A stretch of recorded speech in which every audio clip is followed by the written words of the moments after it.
At the moment, as a childcare provider, we're not sustainable with the core funding, and we may be forced to leave core funding, which is something we don't want to have to do because we're fully aligned with the government's policies of the National Childcare Scheme, and we feel that every child has a right, doesn't matter for what socio-economic group you come from, that every child has the right to free childcare and affordable childcare. And what is the issue? What's brought it to this critical point? The rise in costs with electricity, gas, all your utilities. We're in a staffing crisis. We're in a real major staffing crisis where we can't compete with other competitors. The government has set an ERO, which we welcome, but unfortunately we're paying higher than the ERO rates at the minute, but we cannot attract the talent that we need.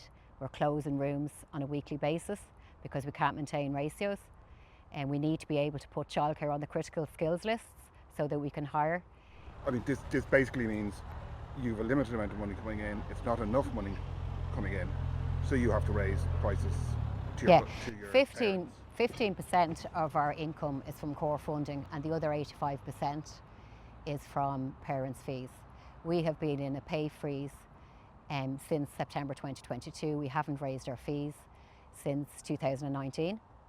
The government has indicated that we can apply to have our fees increased in September 2024 as we enter year 3 of core funding.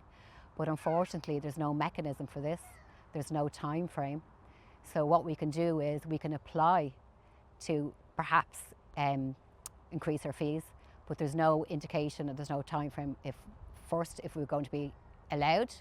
There's a guarantee to increase the fees and when this will actually happen. So what is the situation that you now find yourself in?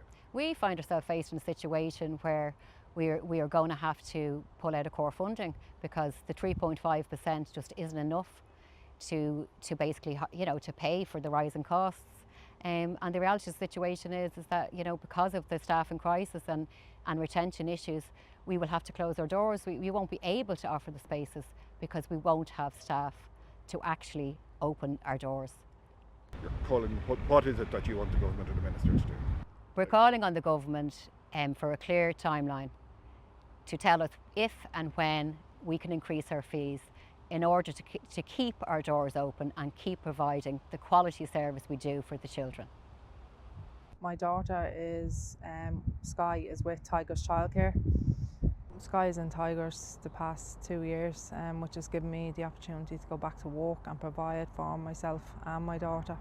I'm a single mother, and without Tigers, walking, I wouldn't be able to walk. It took me months to get a childcare. I rang everywhere, I emailed everywhere, couldn't get anywhere, and I rang Tigers and they got back to me straight away.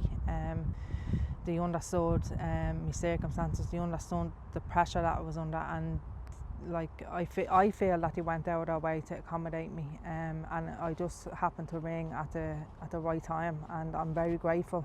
If core funding goes, Sky will have to come out of Tigers, which I don't want to see that happening. She's settled, and I don't want to try that route again, trying to ring crashes, trying to get her in places, which is impossible.